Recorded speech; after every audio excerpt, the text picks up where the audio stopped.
آپ دیکھیے بظاہر ایک بہت اگریسو آدمی ہے، بہت لڑاکا اور جھگڑا کرنے والا آدمی لگتا ہے، لیکن ٹرمپ کا جو مگر فوجیں واپس بلانا چاہتا ہے دنیا ہاں سے. نہیں پچھلے دور میں امریکن اوفینسو کہیں بھی نہیں ہوا ہے سچ. پچھلی پالیسیز یہی تو کنٹینیو بات کر ہے. رہی جی ہیں. ہاں. اور اس دفعہ ذرا سچویشن مختلف ہے. فوجیں وہ واپس بلانا چاہتا ہے، لیکن دیکھیے امریکن انٹرسٹ جو ہیں وہ حاوی ہوں گے. اگر امریکن فوجیں کسی جگہ پر ہیں اور انہیں خطرہ ہے کہ کل کو ہمارے مفاداتی ہمارے ایسٹس کو نقصان ہوگا اگر ہم یہاں سے نکل گئے. واپس بلانے سے مراد ہے کہ غیر ضروری جنگوں میں نہیں الجھنا چاہتا نا جی. نہیں وہ پہلے بھی نہیں الجھا. ہاں. اب یہ عجیب بات ہے، یہ دیکھیے اس میں پرسنالٹی کا کانفلکٹ ہے کہ وہ جھگڑا کرنے کا عادی ہے، اور مجھے لگتا ہے کہ چائنا کے ساتھ فار ایگزامپل ان کے پروڈکٹس کو وہ روکے گا، ہائی ٹیرفس ان پہ ڈیوٹیز امپوز کرے گا، اور جو چائنیز ایکسپورٹس ہیں امریکہ کو وہ کٹیل ہوں گی، وہ کم ہوں گی. اور کیا ساؤتھ چائنا سی کا جو ایریا ہے اس پہ کو وار زون دیکھتے ہیں آپ ٹرمپ کے دور میں؟ وہ میرا خیال ہے کہ شاہ صاحب جیسا پنجابی میں کہتے ہوں چائنا کے ساتھ کوئی نیا کٹا نہیں کھولے گا. اچھا. ان کا پروڈکٹ جو سیل ہو رہا ہے امریکہ میں اس میں کمی ہوگی. ٹھیک ہے. اس میں کمی ہوگی. تو ایک تجارتی جنگ کا آغاز دیکھ رہے ہیں آپ؟ بالکل. اور اس تجارتی جنگ سے جب یہ دو بڑی قوتیں آپس میں الجھ رہی ہوں گی، پاکستان اس میں سے کیا فائدہ جو ہے وہ اٹھا سکتا ہے؟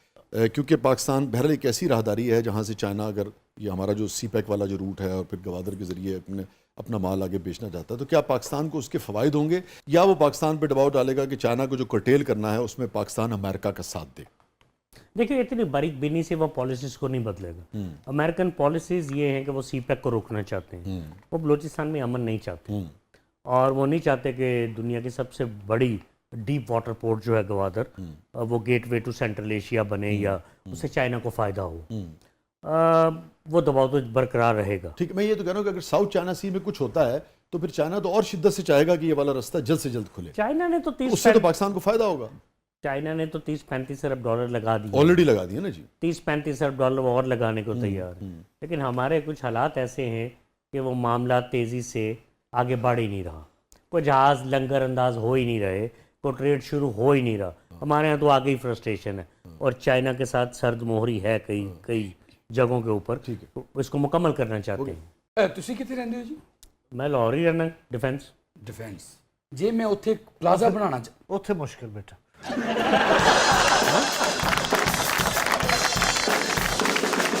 شاہ صاحب یہ فرمائیے کہ پاکستان پہ کیا اثرات جو ہیں وہ ہونے جا رہے ہیں؟ پاکستان میں ایک چیز تو بہت اچھی ہوگی جی، وہ پاکستان کے لیے وقتی طور پہ نقصان دہ ہوگی، لیکن ٹرمپ کے آتے ہوئے آپ نے سن لیا ہوگا وہ کہہ رہے ہیں کہ جی ہمیں ہائیلی اسکلڈ لوگ چاہیے ساری دنیا سے. اور وسیع شاہ صاحب ہمارے پاس تو بہت ہی اعلیٰ اسکل کے لوگ موجود ہیں، اور یہاں سے لوگ جائیں گے، سیٹل ڈاؤن ہوں گے، اپنے رزق بھی کمائیں گے اور ملک کو ریمیٹنسز بھی بھیجیں گے.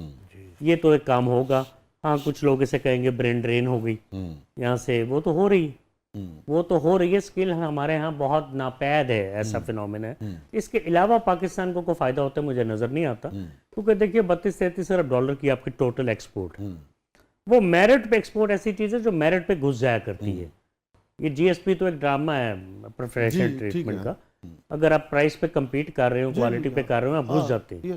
تو ہمارے لوگ کر رہے ہیں امریکہ میں ایکسپورٹ. پریفرینشل ٹریٹمنٹ دیں تو اور بات ہے، اتنی محبت انہیں نہیں ہے آپ سے. اچھا اگین اس خطے میں چونکہ چائنا جو ہے وہ دنیا کی ایک نئی پاور تو ابھر گیا ہے، سپر پاور کی اب تو ریس لگی ہے نا جی، کہ اگلے 10 سال میں ایکچوئل سپر پاور کون ہونے جا رہا ہے، امریکہ یا چائنا. اور اس کے لیے امریکن پالیسی یہ ہے کہ وہ بھرپور سپورٹ کر رہے ہیں انڈیا کو. ٹھیک ہے. اور اس کے اثرات پھر پاکستان، چونکہ اور انڈیا یہ چاہتا ہے کہ پاکستان کسی بھی طریقے سے ترقی نہ کر سکے. چائنا ابھی تک پاکستان کے ساتھ کھڑا ہے، تو پاکستان اس سے کیا حاصل کر سکتا ہے ایک، اور پاکستان اس دباؤ سے کیسے نکل سکتا ہے؟ کیونکہ دیکھیں 9/11 ہو گیا، اس کے بعد فلڈز آئے، پھر ارتھ کویکس آئے. کچھ اللہ کی طرف سے بھی بدقسمتی ہمارے یہاں بہت رہی، نیچرل کلیمٹیز کی وجہ سے ہماری بڑی تباہی ہوئی، اور جی ڈی پی جو بڑھ ہی نہیں رہا، 350 ارب ڈالر کے قریب ہے. اسی طرح کرنٹ اکاؤنٹ ڈیفیسٹ ہے، وہ قابو میں نہیں آتا. ایکسپورٹ بڑھتی نہیں ہے، امپورٹ بڑھ جاتی ہے. ریمیٹنسز جو ہیں وہ اگر نہ ہوں تو کرنٹ اکاؤنٹ ڈیفیسٹ اتنا وائڈ ہو کہ ہم تو بالکل ڈیفالٹ کر جائیں، اور قرضہ لینے پہ ہم تالیاں مار رہے ہوتے ہیں، اس کو اپنا کارنامہ گن رہے ہوتے ہیں. کہیں جنگ ہو جائے تو جس طرح ماضی میں ہوا جو آپ اشارہ کر رہے ہیں، اور اس جنگوں سے فائدہ اٹھاتے ہیں ہم، اور بے شک اپنے ملک کا نقصان ہو اس جائے. وقت تو ہم اس کولڈ وار سے فائدہ اٹھا سکتے ہیں نا. کس سے؟ اس وقت جو امریکہ اور چائنا کے درمیان جو تجارتی ریس اور جو کچھ ہونے جا رہا ہے اس میں لازم بات ہے کہ چائنا ہر قسم کی سپورٹ آپ کو دینے کو تیار ہے, آپ کے انڈسٹری لگانے کو تیار ہے, آپ کے انویسٹمنٹ کرنے کو تیار ہے. تو اس پاکستان کو اس سے کیوں نہیں فائدہ اٹھانا چاہیے؟ کہ چائنا سے جو کچھ آپ کو مل سکتا تھا وہ مل رہا ہے, پیس بہت سلو ہے کیونکہ دہشت گردی ختم نہیں ہو رہی بلوچستان میں, لا اینڈ آرڈر کو کنٹرول کرنے کی کوشش کر رہی ہے فوج, پوری طرح ہو نہیں رہی. بدقسمتی ہے جتنی پوٹینشل ہے گوادر میں یا پورے سی پیک روٹ پہ, اکیلا چائنا ہی ہمارے مسائل حل کر سکتا ہے, اور ریسیپروکل بیسس پہ آنریبل طریقے سے, آنریبل طریقے سے مانگنا یا یہی تو کہہ رہا ہوں کہ ریڈ سیک کرنا وہ آنریبل طریقے سے کر سکتے ہیں. کہ دیکھیں نا, ایڈ کی بات نہیں ہے اس وقت, تو آپ ٹریڈ کی بات کر سکتے ہیں. بٹ یو ڈوئنگ اٹ نا, جتنا ہو سکتا آپ کر رہے ہیں. میرا نہیں خیال کہ اور اب چائنا سے کیا لیں گے. چائنا کو بڑا دیالو نہیں ہے, چائنا بھی کئی چیزوں کے میرٹ دیکھتا ہے. اگر اس کا اپنا انٹرسٹ نہ ہو, مطلب ان کے اپنے جو بندرگاہیں ہیں وہ 4-5 ہزار کلومیٹر دور ہے. اوکے جی, یہی تو وہ ساؤتھ چائنا والا کا سارا تو اس لیے انہیں ضرورت ہے گوادر کی. یہ فرمائیے, اگر ٹرمپ انتظامیہ یہ دباؤ ڈالتی ہے کہ آپ چائنا سے دوری اختیار کریں یا دوری نہ بھی اختیار کریں, مزید آپ آگے نہ بڑھیں, اور اس کے لیے وہ بہت ساری نوازجات کرنے کو تیار ہوتے ہیں, تو کیا آپ ایسا دیکھتے ہیں کہ ایسا موقع آ سکتا ہے؟ اگر آ سکتا ہے تو کیا اس کو پاکستان کیسے ہینڈل کرے گا؟ وہ دباؤ ڈال رہے ہیں تو اس کی پیس سلو ہے نا. تو امریکہ نے کیا خاص دیا؟ کچھ بھی نہیں دیا, نہ یہ لے سکے نہ انہوں نے دیا. بہرحال جتنا بھی وہ دباؤ ڈالتے ہیں, وہ چائنا بھی تو ناراض ہوگا نا جی, کہ $30 ارب ہم سے لے لی ہیں, سڑکیں ہم نے بنا دی ہیں, اور واقعی کمال سڑکیں بنائی. آپ کبھی سیاحت کرنے جائیں, آپ سوچ نہیں سکتے ایسی سڑکیں, اتنی شاندار سڑکیں. پاکستان کا بڑا حصہ ڈیولپ ہوا ہے, لیکن اگین اس کی وجہ یہ ہے کہ اللہ تعالیٰ نے ہمیں گفٹ کیا ہوا تھا پورے سلک روٹ سے اور گوادر سے, ورنہ کون انویسٹ کرتا ہے. I think you have done the maximum. آپ لا اینڈ آرڈر کو ٹھیک کریں تو مزید انویسٹمنٹ ہوگی. ਮੈਨੂੰ ਮਲਾਨੀਆਂ ਦੱਸ ਰਹੀ ਸੀ ਆ ਕੇ ਕਿ ਤੁਸੀਂ ਅੰਦਰੂਨ ਲਾਹੌਰ ਵੀ ਰਹਿੰਦੇ ਰਹੇ. ਹਾਂ ਬੇਗਮ ਤੁਹਾਡੀ ਉੱਥੇ ਟਾਂਗੇ ਤੇ ਸੈਰ ਕਰਦੀ ਰਹੀ ਹੈ, ਮਿਲੀ ਮੈਨੂੰ. ਬੇਗਮ ਮੇਰੀ ਬਹੁਤ ਚਸਕੋਲੀ ਹੈ. ਤੁਸੀਂ ਯਕੀਨ ਕਰੋ, ਰਾਤੀ 2 ਵਜੇ ਉਠਾ ਕੇ ਮੈਨੂੰ ਕਹਿੰਦੀ ਹੈ ਕਿ ਚੱਲ ਆ ਚਲੀਏ ਉੱਥੇ ਤਵੇ ਵਾਲਾ ਪੀਸ ਖਾ ਕੇ. ਸੋ ਮੈਂ ਗੱਲ ਇਹ ਕਰ ਰਿਹਾ ਸਾਂ ਕਿ ਧਰਮਪੁਰੇ ਪਲਾਟ ਨਹੀਂ ਮਿਲ ਸਕਦਾ. ਧਰਮਪੁਰੇ ਹੀ ਲੈਣਾ ਤੁਸੀਂ, ਉਹ ਸਾਰੀ ਦੁਨੀਆ ਛੱਡ ਕੇ 206 ਮੁਲਕਾਂ 'ਚ ਤਾਂ ਧਰਮਪੁਰਾ ਹੀ ਰਹਿ ਗਿਆ. ਉੱਥੇ ਜਦੋਂ ਰੇਲ ਗੱਡੀ ਲੰਘਦੀ ਨਾ ਉਹਦੀ ਮੈਂ ਛੁਕ ਛੁਕ ਅੱਛੀ ਲੱਗਦੀ. ਫਾਟਕ ਬੰਦ ਹੋ ਗਿਆ, ਫਾਟਕ ਬੰਦ ਹੋ ਗਿਆ. ਲੇਕਿਨ ਜੋ ਕਿਰਾਇਆ ਧਰਮਪੁਰੇ ਦੇ ਮੇਨ ਤੋਂ ਆਉਂਦਾ ਹੈ ਨਾ ਜੀ, ਉਹ ਕਿਤੋਂ ਨਹੀਂ ਆਉਂਦਾ.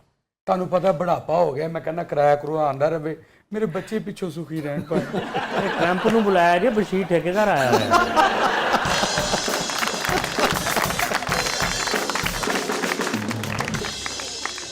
ਕੀ ਨਾਂ ਲੈਤਾ ਜੀ?